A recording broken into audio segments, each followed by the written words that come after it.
Well, welcome, ladies and gentlemen. Thank you for joining me. My name is Leon Pittard. I'm the host of Fairdinkum Radio, and we are broadcasting from the great land down under called Australia. Welcome, wherever you are listening all around the world. Well, we are going to have a Fairdinkum Aussie yarn today. And joining me are two of our Fairdinkum friends that are listeners to this program. And one of them you know and the other one you don't. So to begin with, I'm going to welcome in Warren McLachlan. Warren, welcome along. Thanks for joining us. G'day, Leon. How you doing?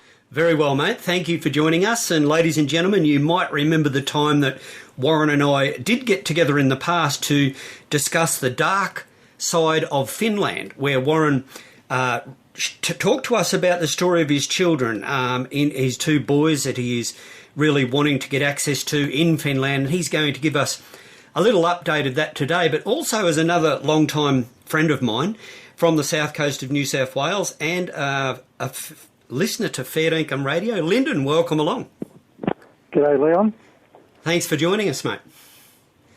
And hello to Warren as well.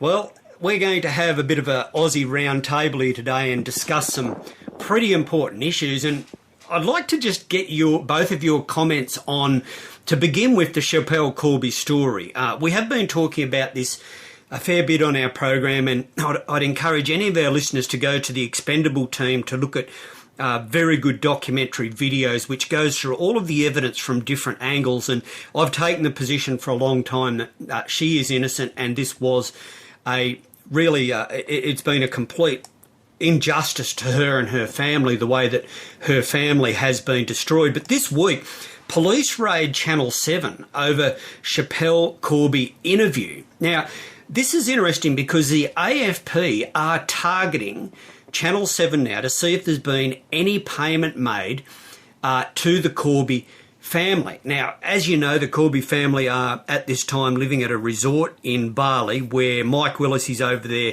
hot to trot on the interview.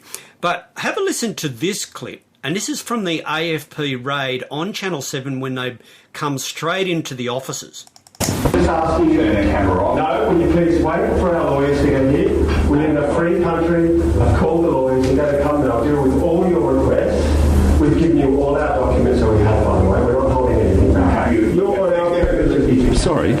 You are on our premises.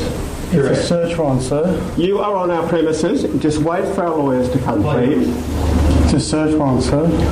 Fine. So there it was. The AFP busted into their offices, and basically, did you hear them say, "We live in a free country," and they were trying to get them to turn the cameras off. Now, Channel 7 said, "No, we're not turning the cameras off. We want the cameras on you guys because we want to cover our back." So this is a very interesting development in the case. So first to you, Lynden, what do you think? What do you think about this, what's going on here? I think it's all relates to two corporations and corporation law, and we seem to have lost the common law rights on a number of things. This is just another example of that being shown and demonstrated now in our Australia. Absolutely. Warren, what do you reckon?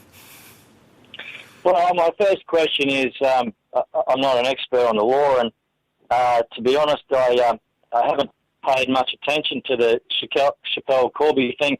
I haven't listened to the corporate media for decades. I was aware of the case, but my question is that if were they on the premises without a search warrant, and in that case, were they breaking the law when they entered the building? Well, yeah, and I mean, what the way I look at it too, this whole issue a lot more is that the system, and Lynden rightly called it the corporation, is out there covering its tracks, right? Like if you go to the Expendable project, you will see that the AFP did not lift a finger to help the Corby case at all. In fact, everything they did was detrimental to her case. Now, it doesn't matter whether you're talking about the federal police or whether you're talking about the federal government or the state governments or the state police. In the Corby case, them combined with the media stitched up this family, and that girl is innocent and spent 9 years in jail as a result. Now, as she comes out, they're after her. I mean, they're targeted. They're saying, oh, no, we're not going to let you get 1 cent. We're not going to let you get anything. And they've developed this law called the Proceeds of Crime. Now, I just want to go to something here, which was written on Freedom Watch, and it said this: there's absolutely no question if a court convicts a bank robber, they shouldn't be able to keep the loot as a nest egg for when they get out of jail. In that case, the stolen money is a direct result of the crime. By contrast, literary proceeds of crime aren't really proceeds of crime at all. Trading off notoriety that you gain from robbing a bank is not the same as living large on the bank's money once you get out of jail. In fact, it's quite the opposite. Writing a book is an entirely legal endeavour, or having an interview. In fact, it's an admirable one. If all you're doing is answering questions about what happened to you, why shouldn't you be paid for it? That is not the proceeds of crime. So can you see how the system, the corporation, and here through the AFP, is going after this family so that any single gain they get has to be discredited? And this shows me they themselves have covered up in this case, and they're troubled about it. Lynden. It just seems to be, we seem to be going down this whole corporations contract law. Somewhere in there, obviously, Siobel Corby's bond tied to a burst if it hasn't been paid, and people are still after the money to pay her bond. That's probably a thing for another show, but that's the way I see it. Yeah. What do you think, Warren? This proceeds of crime law. This is just a recently they did the same with David Hicks, so that, if he told his story, he wasn't allowed to get anything from it. I mean, really, this is work. You go and write a book. This is work. It takes work to write a book. It takes work to have an interview. This is stopping people, stopping them the ability for them to trade, to actually contract themselves. And it doesn't, the jail sentence she's just done, it wasn't that the penalty, but now the penalty continues, Warren. Well, it does sound like the march towards eradicating freedom of speech. I mean, at least partly, anyway. But my at least that could be part of the motivation. But again, I had a basic question there. Did the police enter the building without a search warrant? And in that case, were they breaking the law? I think they did have a warrant, actually, because I was just reading here where it said that, they actually said they did had a warrant. The AFP can confirm it has executed a number of search warrants in Sydney in relation to an ongoing Proceeds of Crime Act matter. As this matter is ongoing, it is inappropriate for the AFP to comment further. So I just see this as the development of tyranny. It is the removal of free speech, as you rightly pointed out, Warren. It's basically taking away... I mean, she's done her time. She's just done 9 years and she's out on parole, and they're saying, well, you're not allowed to speak about it now, or if you speak about it, you can't, sort of benefit from talking about your story. I mean, the most basic common law privilege is being able to speak about your own history, right? So, anyway... that's interesting in that the police wanted them to turn off their cameras because...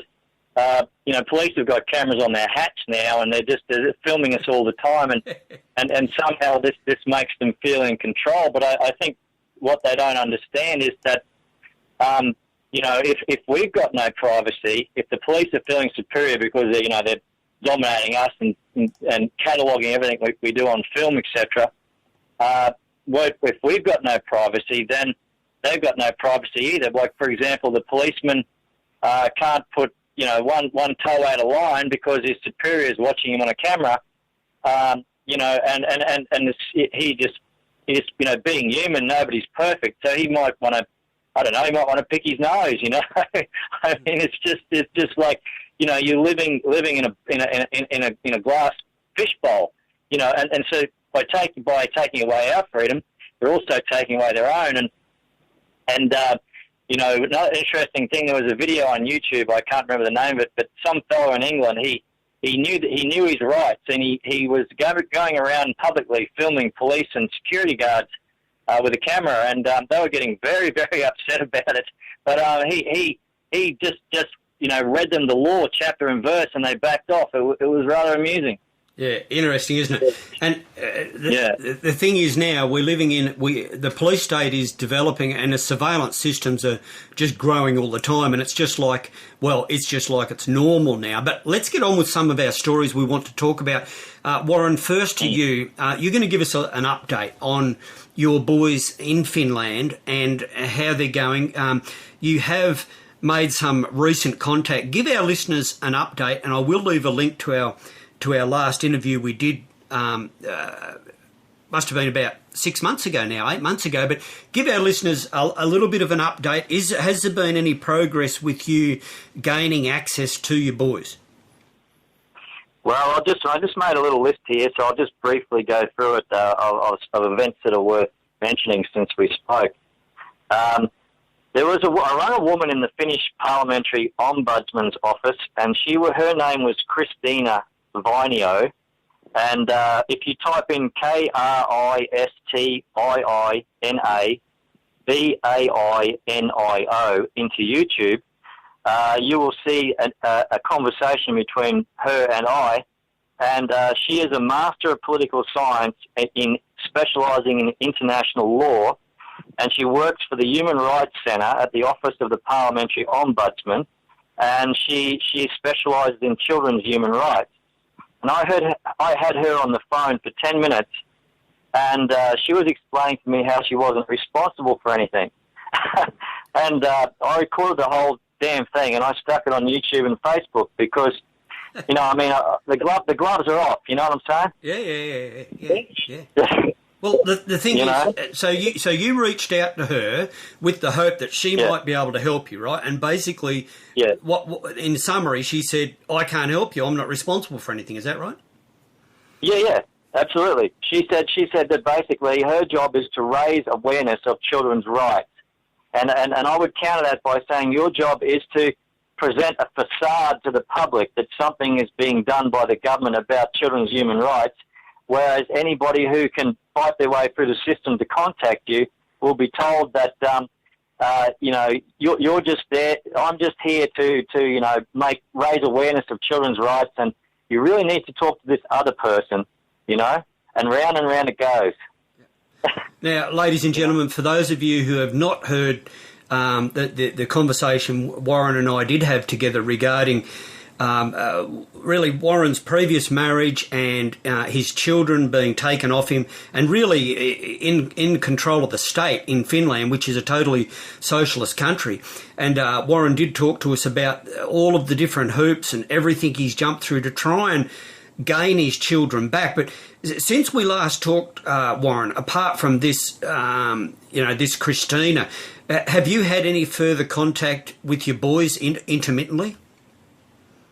Well, I haven't been able to contact William. I haven't been. Early last year, he contacted me because he wanted to get a computer game, a Sony computer game, and I got it for him, and it was rather difficult because the local shop wouldn't deal with me, and the only place in Finland that would deal with me was a place called Stockman, the biggest retailer in Finland, and they've got an international service, and anyway, so and I had to get my lawyer in on the act and communicate back and forward to William to find out what he actually wanted, and he was very excited. Reminded me of me at his age. He wants it now, and anyway, so after about a week, I managed to get him this product, and he was very happy with that, and that was the last time I heard from him. But I firmly believe, like, up until during my 2009 visit and every visit before that to Finland, he very much wanted to come back to Australia with me, and so did Mikhail on my 2009 visit.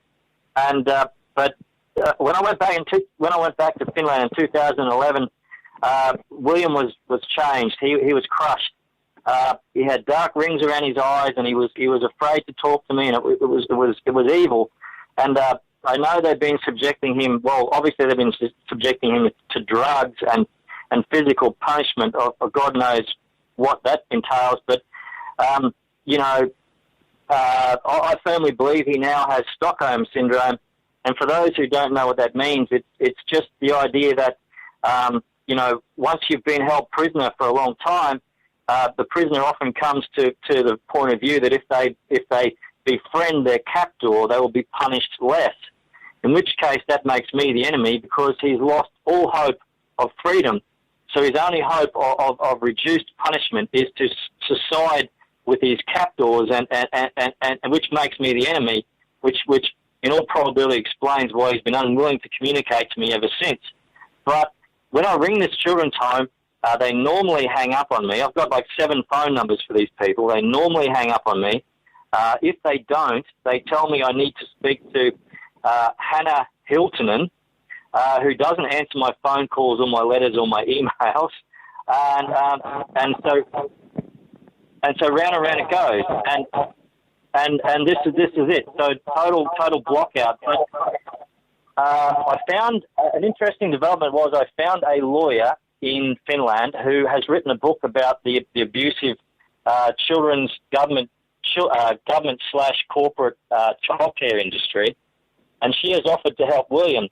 But the catch is that because I can't afford a lawyer, I've got one lawyer in Finland who helps me a bit, but he doesn't cost me much, and we've become friends. But he doesn't specialise in this human rights thing, so he can't do much there. But anyway, I found this other lawyer, and she, like I said, she read a book about the abuse of children's human rights by the Finnish government / corporate childcare industry, and she contacted me and offered to help William. But the catch is that the state is going to pay for William's legal representation by her.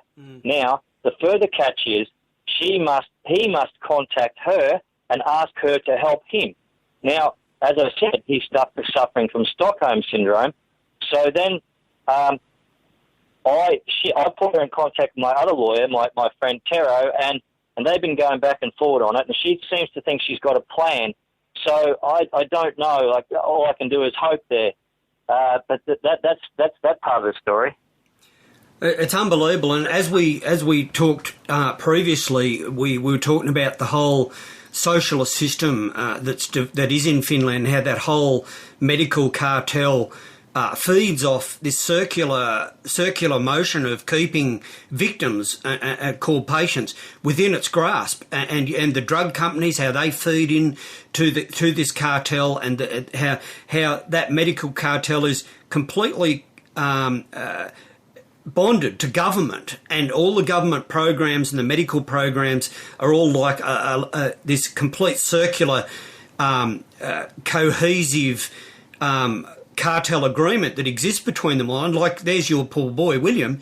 How's he going to reach out unless, I mean, if he doesn't think he needs help? But the way it's worked out is he has to actually go and ask this lady, please help me, get me out of here, when he doesn't know really anything else, because he's been on these hardcore pharmaceuticals for so long. And what's your next step then, Warren? What do you do now? What's your next hope?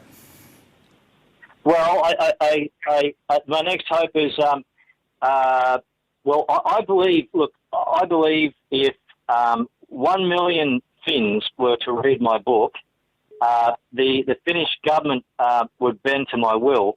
And I believe that if 10 million Earthlings were to read my book, the Finnish government would bend to my will, because the public pressure, they would panic. They would become scared, because us lowly public type people, we vastly outnumber them, and they are deeply in fear of us, and that's why they surround themselves with weapons, and at the same time insist on our disarmament, because they know that we could crush them anytime we wanted to, if we wanted to, And so, but just on the point of this, I'd just like to say something interesting about, I covered this in the last interview, but many people wouldn't have heard it. So there is a man called Marcus Henriksson, and he is a senior investigator for Valvira in Finland, which is the government regulatory board for the healthcare industry.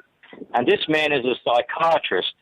And the way it works is you have to make a criminal complaint to him about a psychiatrist, and only if he considers the other psychiatrist has behaved in a criminal manner will he then make a criminal complaint to the Finnish police force. Yes. And only then will the Finnish police force criminally investigate the other psychiatrist. Yeah. So there's not a snowball's chance in hell this is going to happen. So this is pure Soviet control. That's what it is. It is. Yeah, absolutely. Because Finland was under the domination of Russia for about 100 years. In fact, your story really points out what a socialist country is like, and how it is developing here in Australia. This is another aspect, because as I listen to your story being told there, I can see the same teeth being formed and the same cartel relationships between the medical cartel, all of the arms of the bureaucracy, major corporations worldwide, the pharmaceutical corporations, the healthcare corporations. All of these things are feeding into this socialist system, which all relies on taking money off us and forcing us to pay for a system we don't want to be a part of.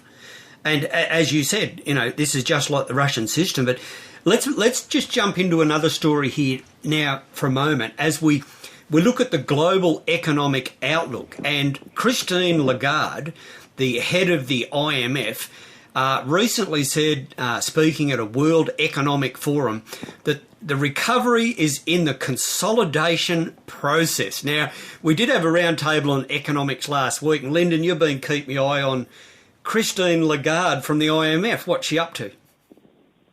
Well, she made some statements recently where we need to reset the way we achieve economic growth now, and that seems to be code for currency reset. Yes. And there's a number of people that are saying the same thing. So I just wonder whether she's coming out here just to fly the flag, just to indicate to people that, yes, it's not far away. Well, that's interesting. I mean, because we've been talking about it on the show all the time leading up to, obviously I come to this from a biblical worldview where I know there's a time coming where there will be laws that prevent buying and selling unless we submit to the beast's power, right? Unless we worship the beast, receive its mark, etc. Now, if you don't believe in the Bible, that's your privilege. But back to 1988, the Economist magazine said that pencil in 2018 for the Phoenix. And the Phoenix was basically billed as the first digital currency ever. And this is what they said, that the globalists were working towards this digital currency system where everyone would have to be basically plugged into the technocracy in order to buy or sell. And so what we're doing here is examining what's taking place around the world as it happens and saying, well, look at this move. And, there's people, economists all around the world know some form of digital economy is coming. It's just a matter of them working towards it. But referring to Warren's conversation about Finland and Australia's, I noticed that the aim of these people is to get us all in debt, to fund all these different programs that are funded by the bankers and get us in debt to pay back the things that we don't want. And what was the basic thing that she was saying here, Lynden? She said that financial market reforms are underway and are not yet completed. A second risk is unbalanced growth. More interesting are the new risks, such as the issue of how tapering takes place.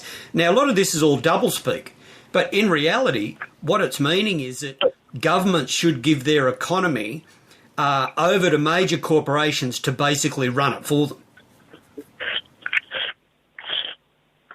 Yeah, it's just amazing. Everything seems to be planned. There's ominous signs. Like recently, I think you reported in the recent program on Economic Roundtable that there was 4 bankers, but I think the count's up to about 20 from all around the world. That's bankers that have committed suicide? Yes. Yes. So maybe whether they did or whether they were disposed of because what they know or don't know or can know what's coming, it's going to be very interesting, and people, I guess, need to make a bit of personal preparation as well. Absolutely.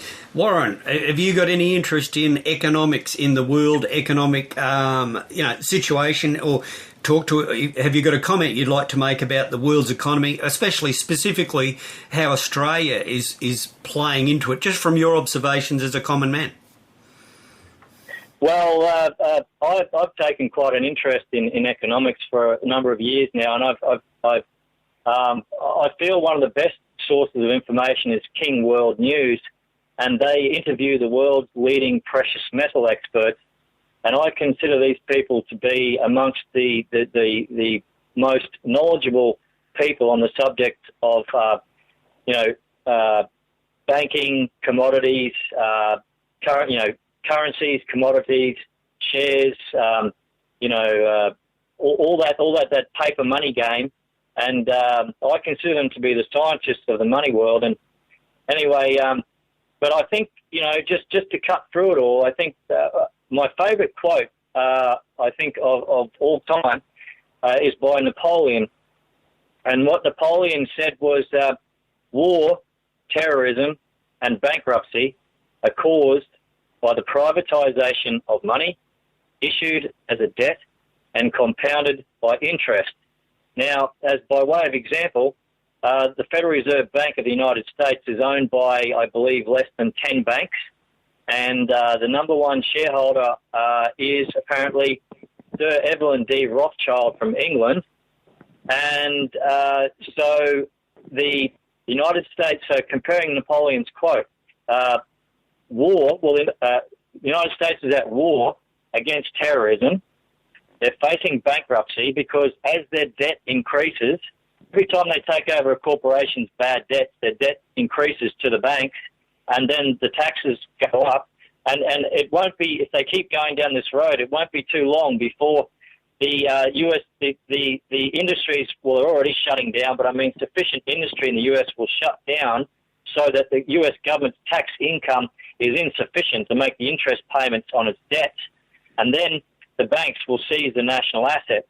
So again, war. The United States is at war against terrorism. They're facing bankruptcy. Their monetary system has been privatised. The US dollar is issued to the US government as a debt, and it's compounded by interest. This is word for word Napoleon. And so it doesn't have to be, it may be a grand global conspiracy for world government, but it doesn't have to be. This is just the end result of competing crime gangs. And the most successful gangs are obviously the old money, the old banking families. And these apparently can be traced all the way back to Rome. Absolutely. Well, you've just given me a good lead in here, and I'm just going to read a little bit here about the Corporation of London. Like Vatican City, London's financial district is also a privately owned corporation or city-state. Located right in the heart of Greater London, it became a sovereign state in 1694 when King William III of Orange privatised and turned the Bank of England over to the bankers. Today, the City of London is the world's financial power centre. It houses the Rothschilds-controlled Bank of England, Lloyd's of London, the London Stock Exchange, all British banks, and the branch offices of 385 foreign banks and 70 US banks. It has its own courts, its own laws, its own flag, its own police force. It is not part of Greater London, England, or the British Commonwealth and pays no taxes. The city-state of London houses Fleet Street newspapers and publishing monopolies. It is also the headquarters for Worldwide English Freemasonry and the headquarters of Worldwide Money Cartel known as the Crown. And that's what you're referring to, Warren. The Crown is not the royal family or the British monarch. The Crown is a private corporation of London. It has a council of 12 members who rule the corporation under a mayor called the Lord Mayor. The Lord Mayor and his 12-member council serve as proxies, who sit in for 13 of the world's wealthiest, most powerful banking families. This ring of 13 ruling families includes Rothschilds, Warburgs, Oppenheimer and the Schiff families. These families and their descendants run the Crown Corporation of London. The Crown Corporation holds the title to worldwide land and Crown colonies in Canada, Australia and New Zealand. And the British Parliament and the British Prime Minister serve as a public front for these ruling Crown families. All of these serve the Vatican and as a result have become very rich while maintaining their wealth. Domini dirige nos, Master direct us, is the motto of the City of London Corporation. And so, Lynden, the Vatican, the corporation, the City of the District of Columbia and the Corporation of London is the unholy trinity of really the world's power centre. So talking about economics, this is a private corporation, as Warren said. It is a money cartel that has existed for a very long time, but is growing in strength. I guess the good book does talk about in the last book the rich men of the earth and what's going to happen. And I think we're in a fairly significant time. I don't know if people have heard about Rabbi Jonathan Cahn and some of his presentations he's made regarding what happened with 9/11 and things like that. But I don't know if you want me to outline a couple of minutes. Yeah, go for it, yep. Back in 2001, Jonathan Cahn, he sort of saw a bit of a pattern and foreshadowings. People can search for it on the internet called The Harbinger, and there's two parts you can get off YouTube, and I'd encourage people to have a look at that. It's based on, I guess, Isaiah 9:10 as the key thing, where if a nation declares they want to serve the Creator and then they turn away from it, they incur judgments. And America seems to be following the same pattern, and it's based on Isaiah 9:10. And you might remember back in 2001 when the Twin Towers fell down. That was sort of on the day when all debts were supposed to be written off on the first day of the 7th month. All debts were supposed to be written off, and if we don't follow natural law, the debt will get written off. For example, if you go back in history, the last, I guess, approximately 50 years, we've seemed to have had a crash in the financial system. 1890s, 1930s. There seems to be a natural law that permeates. But I guess Israel used to write their debt off every 7 years. And it's interesting, the first major crash happened in 2001 on the day that all debts are supposed to be written off according to the biblical calendar. And then again in 2008, it crashed again, and the markets lost 7% or 777 points. And it follows every 7 years. America seems to be in the time of judgment, and the next one, the end of the next Shemitah year, it's referred to, is 2015. So we're getting to sort of very interesting times. Well, that's interesting, and I noticed that with regarding world economics, and you know, I don't have any confidence in the right or the left of politics. In fact, I think the state is the enemy of freedom and humanity. But I noticed that Abbott went to this World Economic Forum that you did speak about, and at Davos, and he was saying that getting government spending under control is the issue we need to deal with. If you don't address debt and deficit with yet more debt and deficit, he said. Now, the IMF come out and they blasted him. They come out and said not to abandon Australia's role as a pioneer in the debate on climate change, and says Australian governments have played an important role. Now, this is a very interesting thing for the IMF to come out and say, and what I see happened here is that Rudd and Gillard brought in the carbon tax and basically bankrupted Australia to a large extent. You know, we're now billions in debt where we weren't before, and the carbon tax increase in electricity has really added to that. A lot of businesses going offshore just for that reason, just because our power costs are up. So Abbott comes up and he says, look, mind you, Rhodes Scholar, Jesuit trained, I'm not saying he's our saviour, but I'm just making a point that he was saying getting government spending under control is the important thing.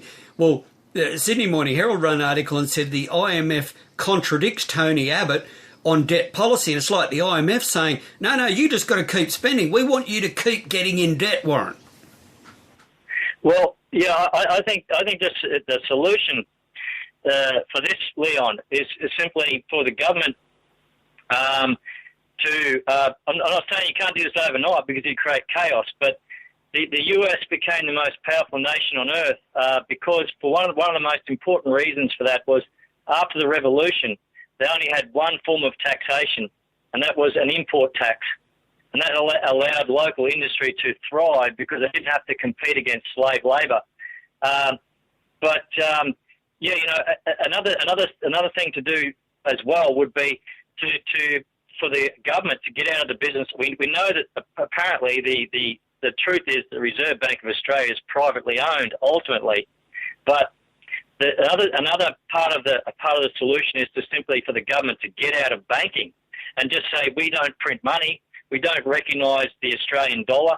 As I said, you don't do this overnight. You don't destroy everyone's savings, but you phase it out so that people, so that then it's up to banks, and you get rid of income tax. It's got to be a two-pronged hit instantly.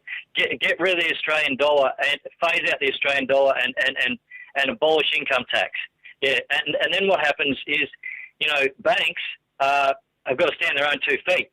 And if they can offer a good product and people will accept it, then so be it. But without income tax, you don't need paper money. You can barter, what one form would possibly come to the forefront would be people holding gold and silver in bank accounts and linking them to a credit card. And you get rid of all taxes except an import tax. You abolish the central bank. And you just let people buy and sell as they will with whatever means that they choose. And if the government taxes an import, well, let's say 10% of that import, whatever that import happens to be, and just power back to the people, and let the economy thrive and give people their own lives back, and their own freedom. Well, I totally agree with you, but the trouble is government isn't interested in freedom because government prospers on the slavery of humanity. And it goes back to one of Lynden's earlier points about Australia, coming to the understanding that Australia is trading as a corporation. In other words, its aim is to benefit the corporation worldwide. And we are living under Earth Inc. We are living under Earth Incorporated, and Australia is merely... That's what Al Gore said in one of his last speeches. We are now living under Earth Inc. And what he was referring to there was that sovereign nations are no longer sovereign nations. They are all corporations trading through the IMF and the World Bank, and as one of my recent guests pointed out, that the money that we repay back to these private banks on our debt gets funneled back to the Vatican through the City of London. And this is an unknown thing, but my guest pointed this out. Karen Hudays pointed out, a World Bank whistleblower, and that this money is benefiting this private money cartel worldwide. But bouncing off that, let's have a look at a couple of other issues in Australia. SPC Ardmona. Now, here is a socialist system where we're been paying... Last year we paid $40 million to Alcoa to keep it going, right? This is under Labor.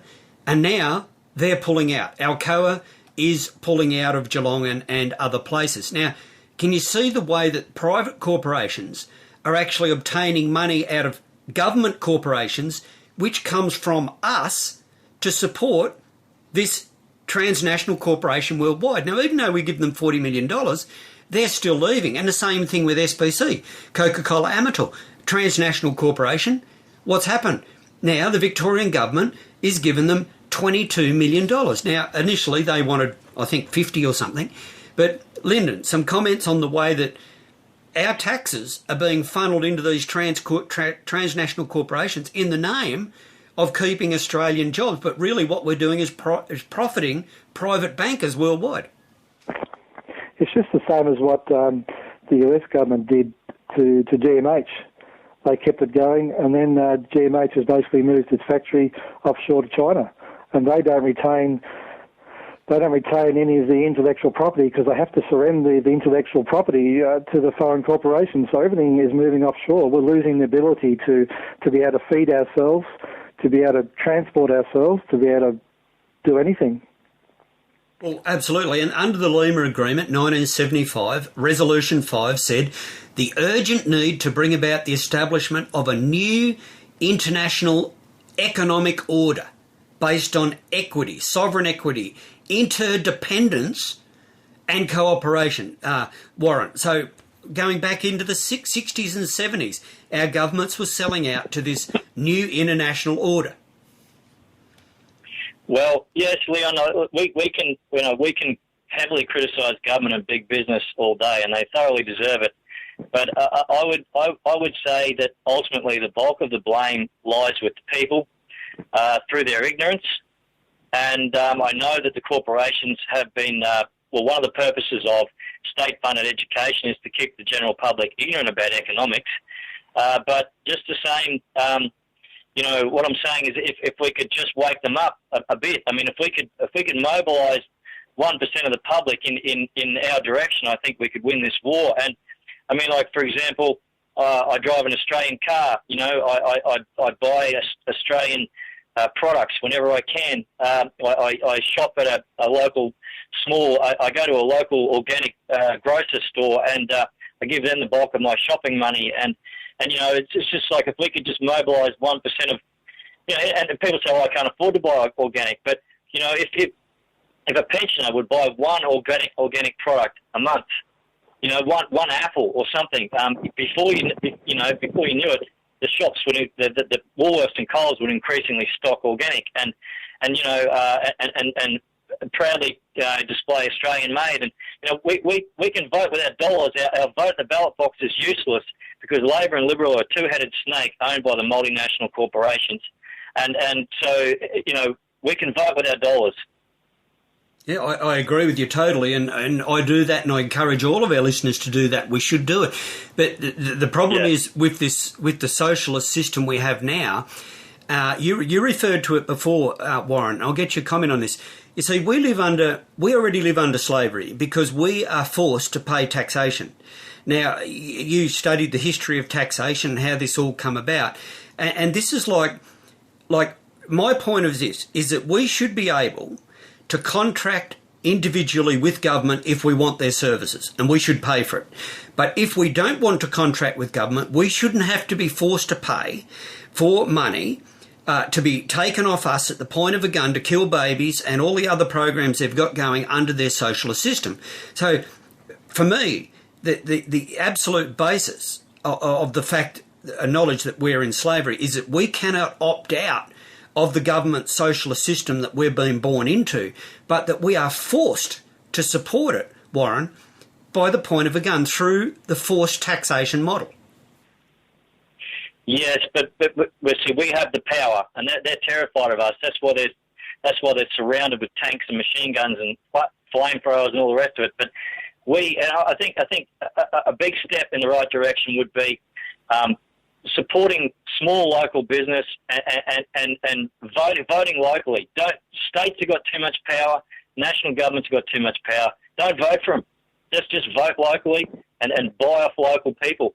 I've got an old car, and an old Australian car, and I keep my mechanic down the road happy. He fixes it for me, And I mean that's and the local panel beater, and I like old cars, and I mean it's just nice to know that I'm supporting local tradesmen. Yeah, I agree. Yeah, I think it's great, and I think it's great to be able to have that philosophy where you and I do the same thing. Warren, and I agree. You get a lot of satisfaction out of just supporting a local person that you can talk to and that is actually, that you're helping with your energy, the money you're helping support them, and it's going around the local community. But Lynden, you spoke a little earlier about preparations, and look, I don't think it matters where you look. We focus on it all the time in this program.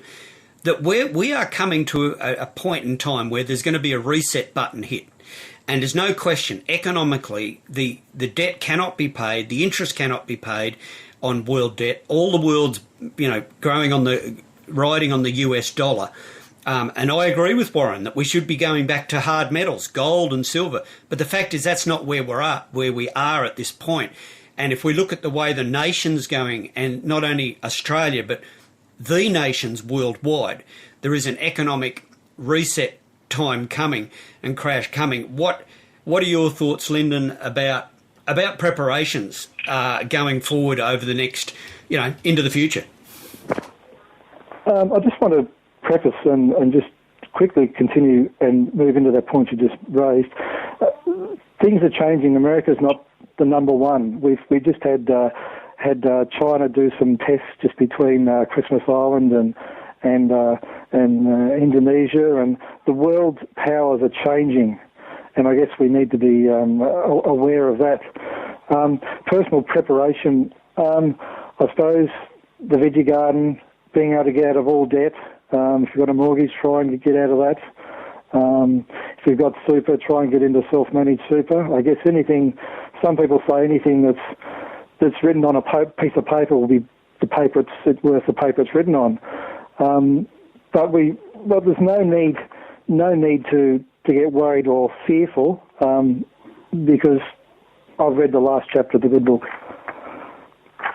Yeah, good. Okay, so you're trusting in the promises that God's given us for the future. But going back to what Warren was saying about really getting back to gold and silver, are you doing anything, Lynden, in your life, and I'll come to you next, Warren, regarding gold and silver? Are you do you have any hard metals? In other words, are you trying to have some sort of real currency? Because paper, as you said, is worth nothing.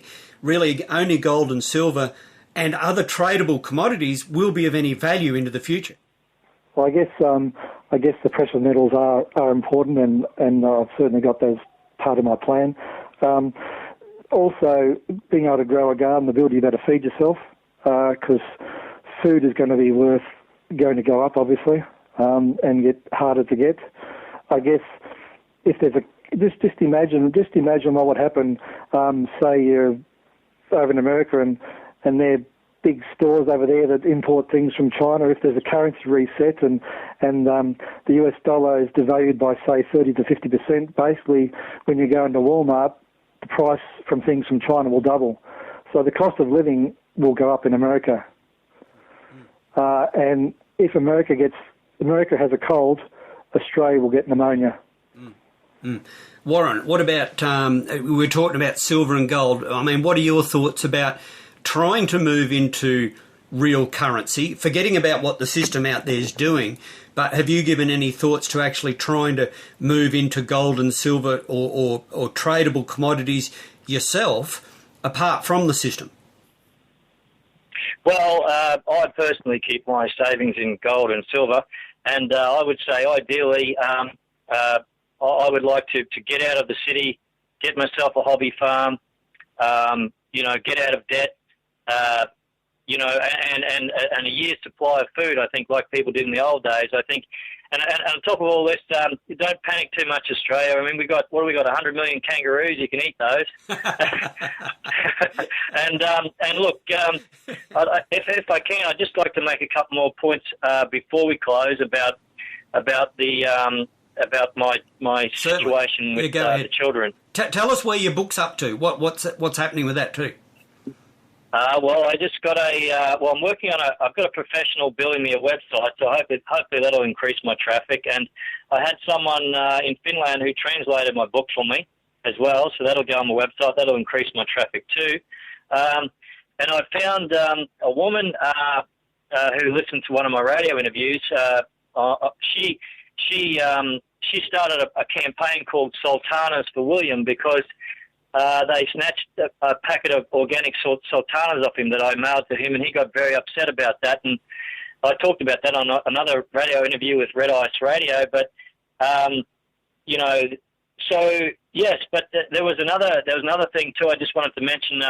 I recently got I don't know what you call it, the pie chart or the flow chart of the Attorney General's Department, and I believe I got all the key players in that department. And I emailed them all a brief summary, and please, my Australian children who are in Finland need your help. And I must have emailed, 20, maybe 30 of them more than a week ago, and none of them have responded, and I don't expect any of them ever will. And So perhaps it's a bit premature, but judging from past experience over a decade of contacting government people, it's highly unlikely any of them will ever contact me. But I just point this out because these people are evil, or they are servants of evil, and they're in this position because they like to hurt people, or they obey. They have been selected because of their willingness to obey any order. And if any of these people steps out of line, in all probability they'll be demoted or unemployed, or if they really push it, if they can really get a high public profile, on issues of concern to the Australian people, I wouldn't be too surprised if anybody who could get more than 1 million or more Australians to listen to exposure of hardcore government crime, if such a person would perhaps die, I think that's the situation we're in. Yep. Yeah, absolutely. Now, is there anything that you would like to encourage our listeners that they could do to help your cause, Warren, in some way? Well, if they just type in "dark side of Finland," one word, lowercase, and you scroll down and you'll see my book and my radio interviews and on my website, the back page is proudly displayed there on the front page and of the website, and there's plenty of clues there on how to help. But I don't know. Back to you, Leon. Yeah, okay. No, that's good. That's all right. No, and we'll encourage our listeners to go back and listen to those interviews and look, whatever anyone can come up with to help you. I mean, our hearts and thoughts are with you. Your children are being stolen from you. The state is the enemy of freedom, and here's a state is standing in front of you and your children, and you're unable to access them. So our thoughts are with you, Warren, and our listeners, I'm sure. So, Lynden, in tidying up our conversation here, I know that there's so many different issues facing Australia at the moment. The economy, I think, is a big one that we need to watch. And you are taking an interest in the blood moons that are coming up 2014. This year, only a few months away, in fact, about 8 weeks away, is the first blood moon. And these blood moons fall on Yahweh's calendar, on God's calendar, not the Roman Catholic calendar we have today, the Gregorian calendar. And for any listeners listening who haven't seen my video on the blood moons, I encourage you to look at that. Just search for it in the top right-hand box of the website, and I have done a documentary on it. In fact, it's on YouTube, and I've got to transfer it to Vimeo. But Lynden, any thoughts of watching what's taking place in Australia and indeed what's in front of us? Well, I think they're. I guess in Genesis it says the sun, moon, and stars are the sign and seasons, and these are significant. It's only happened a couple of times in history, and when it has happened, significant events have happened. And I would think significant events will surround these ones. It doesn't happen very often, and the timings of things, everything just seems to be right for the return of the Messiah. And following what we were speaking about earlier, with Warren saying he'd like to get a hobby, bit of a hobby farm and a garden, and like I encourage all of our listeners, I think if we look at the things to prepare in your own life, I always say that spiritual's first, family second, water and food, in that sort of order. And, if food and water is very important, I encourage all of our listeners to watch our video this week, and I've entitled it Marriage in the Garden. And it's a bit of a snapshot of our garden. I talk about how marriage and the garden interrelate together.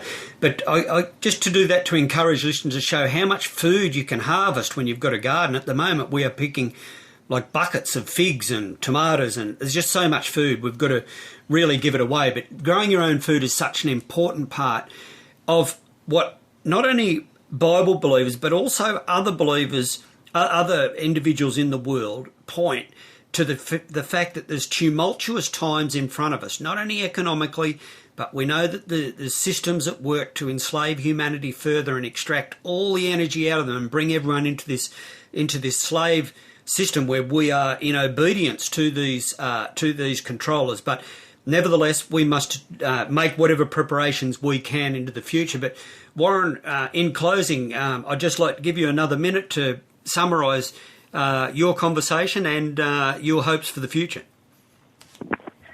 Well, I would just, like I said, I think the key is raising public awareness, because these corporations, these Finnish corporations, are competing to secure these children's homes because it's very, very profitable. And so I think if a million Finns were awake and staring at their government on the subject of my children, I think they would be terrified and they'd run around like headless chooks and probably kill each other or run away to another country or something. They're terrified of us because of what we've done to them, and they know we far outnumber them. But just on the economic front, I'd like to say one more thing. The original pound note was a note from the Bank of England, and what it said was that the bearer owes the bank owes the bearer upon demand £1 sterling, which is 92.5% pure silver. That's what sterling means. And so then once they suckered most of the people into that system, they were content to swap the notes rather than coming back to claim their pound of silver. And then they simply said, you can't have your silver back anymore. And then they were allowed to counterfeit at will. And they created a word to obscure the fact that they are counterfeiting. And that word is inflation. Yeah, exactly. Well, yeah, great work. And look, I want to thank you both for joining us today. It's been good to have a chat about some different issues and have you, the listeners, giving some input about what you see as the most important things taking place in your life. And Warren, our thoughts go out to you.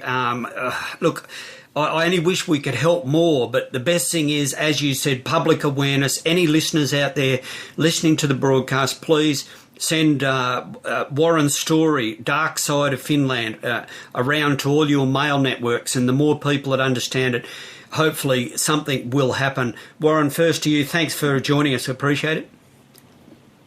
You too, Leon. Thank you for the opportunity. Very good. Great work. And Lynden, thanks for your input today, and thanks for joining us on Fairdinkum Radio. Thanks for the opportunity. G'day, folks. Thanks for joining us. Fairdinkum Leon with you. Fairdinkum Radio, resistance media, of the people, for the people. Every week we document that there is a conspiracy and an agenda to destroy our individuality, our economic independence, the institution of the family, and our sovereignty as a people and as a nation. We are at war with forces within government that are intent on destroying our individuality, our sovereignty, as a people, as a community, and as a nation. I appeal to you, my fellow Australians, to stand with me as we broadcast in resistance to this agenda. If you appreciate our work, consider supporting us at whatever level you can. This will help us continue to be a credible voice of the people, for the people. Stay tuned, friends, and maintain resistance.